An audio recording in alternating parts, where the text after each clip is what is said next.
Hello students, कैसे हैं आप सब। स्वागत है आपका हमारे आज के इस बहुत ही महत्वपूर्ण सेशन में। आज हम कोल्हान यूनिवर्सिटी के MDC environmental science and water management के सेमेस्टर 1, 2 और 3 के लिए यूनिट 3 को पूरी तरह से कवर करेंगे। हमारी आज की यूनिट का नाम है रिसोर्स इकोनॉमिक्स यानी संसाधन अर्थशास्त्र। जब हम प्रकृति की तरफ देखते हैं तो हमें लगता है कि हवा, पानी, जंगल और कोयला जैसी चीजें मुक्त हैं, लेकिन अर्थशास्त्र हमें बताता है कि दुनिया में कुछ भी मुक्त नहीं है। हर प्राकृतिक संसाधन की एक कीमत होती है, और चूंकि हमारी जरूरतें असीमित हैं लेकिन संसाधन सीमित हैं, इसलिए हमें उनका प्रबंधन बहुत ही वैज्ञानिक तरीके से करना होता है। आज के इस वन शॉट लेक्चर में हम समझेंगे कि खत्म होने वाले और कभी न खत्म होने वाले संसाधनों का इष्टतम उपयोग, ऑप्टिमल यूज, कैसे किया जाए।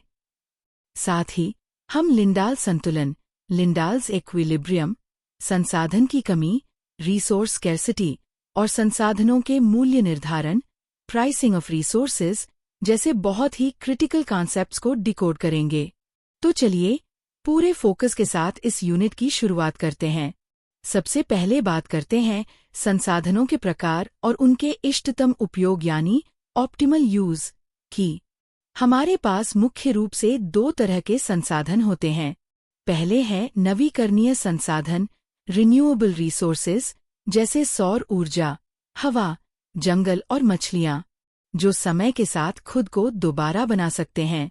दूसरे हैं गैरनवीकरणीय संसाधन, एग्जॉस्टेबल या नॉन रिन्यूएबल रिसोर्सेज, जैसे कोयला, पेट्रोलियम और प्राकृतिक गैस, जो धरती पर सीमित मात्रा में हैं और एक बार खत्म हो गए तो लाखों साल तक वापस नहीं आएंगे।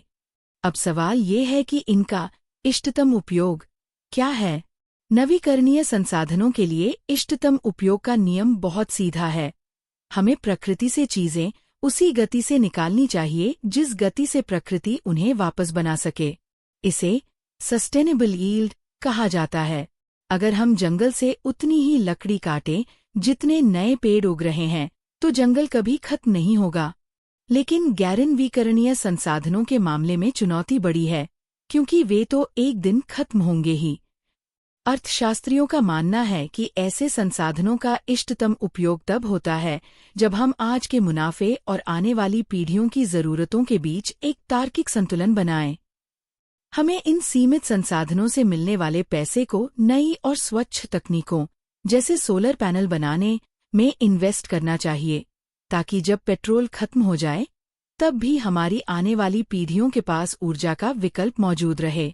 अब हम इस यूनिट के सबसे तकनीकी और महत्वपूर्ण सिद्धांत पर आते हैं, जिसे लिंडाल संतुलन या लिंडाल्स इक्विलिब्रियम कहा जाता है। स्वीडिश अर्थशास्त्री एरिक लिंडाल ने ये सिद्धांत सार्वजनिक वस्तुओं, पब्लिक गुड्स, के इष्टतम प्रावधान, ऑप्टिमल प्रोविजन, को समझाने के लिए दिया था। इसे समझने के लिए पहले सार्वजनिक वस्तु को समझना होगा। एक साफ नदी, एक पब्लिक पार्क या देश की रक्षा व्यवस्था सार्वजनिक वस्तुएं हैं। इनकी खासियत ये है कि आप किसी को इनका इस्तेमाल करने से रोक नहीं सकते, और एक इंसान के इस्तेमाल करने से दूसरे के लिए वो चीज कम नहीं होती। लेकिन यहीं पर एक बहुत बड़ी समस्या पैदा होती है, जिसे फ्री राइडर प्रॉब्लम कहते हैं। जब लोगों को कोई चीज मुफ्त में मिलती है तो वे उसके लिए टैक्स या पैसा नहीं देना चाहते। वे सोचते हैं कि कोई दूसरा पैसा दे देगा और हम मुफ्त में मजे लेंगे। लिंडाल संतुलन इस फ्रीराइडर समस्या का एक बहुत ही शानदार सैद्धांतिक समाधान, थियोरेटिकल सॉल्यूशन। लिंडाल ने कहा कि सार्वजनिक वस्तुओं का इष्टतम प्रावधान तभी हो सकता है जब हम हर नागरिक से अलग अलग कीमत वसूलें। यह कीमत इस बात पर तय होनी चाहिए कि उस व्यक्ति को उस सार्वजनिक वस्तु से कितना फायदा या सीमांत लाभ, मार्जिनल बेनिफिट, मिल रहा है। मान लीजिए एक मोहल्ले में पार्क बनना है। अगर व्यक्ति ए को उस पार्क की बहुत ज्यादा जरूरत है तो वह उसके निर्माण की लागत का 70% टैक्स देगा, और व्यक्ति बी, जिसे कम जरूरत है, वह 30% टैक्स देगा।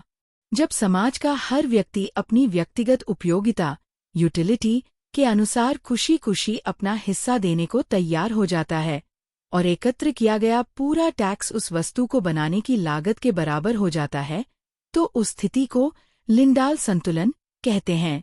हमारी यूनिट का अगला हिस्सा ऊर्जा, पर्यावरण और संसाधनों की कमी पर केंद्रित है। आधुनिक अर्थव्यवस्था पूरी तरह से ऊर्जा, एनर्जी पर निर्भर है। कारखाने चलाने हों या गाड़ियां, हमें ऊर्जा चाहिए। लेकिन ऊर्जा और पर्यावरण के बीच एक बहुत ही गहरा और अक्सर तनावपूर्ण संबंध होता है। हम जितनी ज्यादा ऊर्जा पैदा करते हैं, पर्यावरण को उतना ही ज्यादा नुकसान होता है, क्योंकि आज भी हमारी अधिकांश ऊर्जा जीवाश्म ईंधनों, फॉसिल फ्यूल्स को जलाकर ही आती है, जो ग्रीन हाउस गैसें छोड़ते हैं। इसी से जुड़ा है रिसोर्स स्कार्सिटी, यानी संसाधन की कमी का कॉन्सेप्ट। अर्थशास्त्र में कमी, स्कैर्सिटी, दो प्रकार की होती है।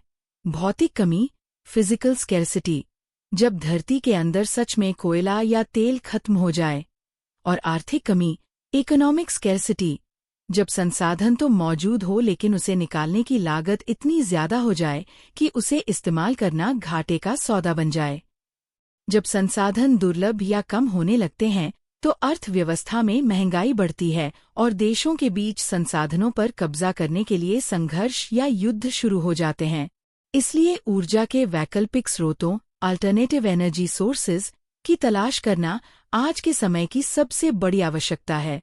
अंत में हम बात करेंगे मूल्य निर्धारण, यानी प्राइस ऑफ रिसोर्सेज की। यह पर्यावरण अर्थशास्त्र का दिल है।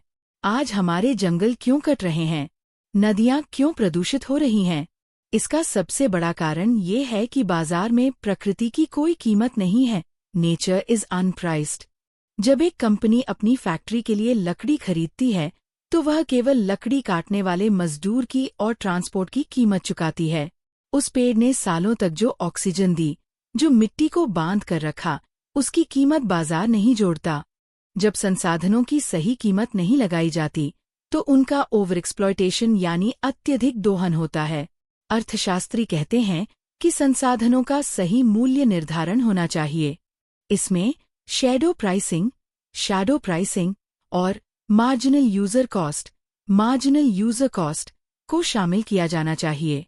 आसान भाषा में कहें तो किसी भी प्राकृतिक संसाधन की कीमत में उसे निकालने का खर्च प्लस उसके खत्म होने से भविष्य की पीढ़ी को जो नुकसान होगा और पर्यावरण को जो क्षति होगी, इन सभी को जोड़कर ही अंतिम कीमत तय होनी चाहिए। जब प्राकृतिक संसाधन महंगे होंगे, तभी इंसान उनका सावधानी से और इष्टतम इस्तेमाल करेगा। निष्कर्ष के तौर पर हम कह सकते हैं कि संसाधन अर्थशास्त्र हमें ये सिखाता है कि प्रकृति का खजाना अनंत नहीं है। हमें विकास और संरक्षण के बीच एक बहुत ही बारीक संतुलन बनाना होगा। चलिए, एग्जाम से ठीक पहले याद रखने वाली मुख्य बातें अगले 1 मिनट में सुन लीजिए। नवीकरणीय संसाधनों का उपयोग उनकी पुनः उत्पन्न होने की क्षमता के भीतर होना चाहिए, जबकि गैर-नवीकरणीय संसाधनों का उपयोग भावी पीढ़ियों को ध्यान में रखकर करना चाहिए। लिंडाल संतुलन सार्वजनिक वस्तुओं के लिए एक ऐसा मॉडल है जहां हर व्यक्ति अपने सीमांत लाभ, मार्जिनल बेनिफिट, के अनुपात में टैक्स चुकाता है, जिससे फ्रीराइडर की समस्या दूर होती है। ऊर्जा का अत्यधिक उत्पादन पर्यावरण क्षरण का मुख्य कारण है और संसाधनों की कमी से आर्थिक अस्थिरता आती है। अंततः, प्राकृतिक संसाधनों के अंधाधुंध दोहन को रोकने के लिए उनका सही मूल्य निर्धारण, प्राइसिंग, करना अत्यंत आवश्यक है, जिसमें पर्यावरणीय लागत शामिल हो। अगर ये सारे कॉन्सेप्ट्स आपको क्लियर हैं, तो आप अपने थ्योरी एग्जाम में बहुत ही बेहतरीन और एनालिटिकल आंसर्स लिख पाएंगे। Thank you.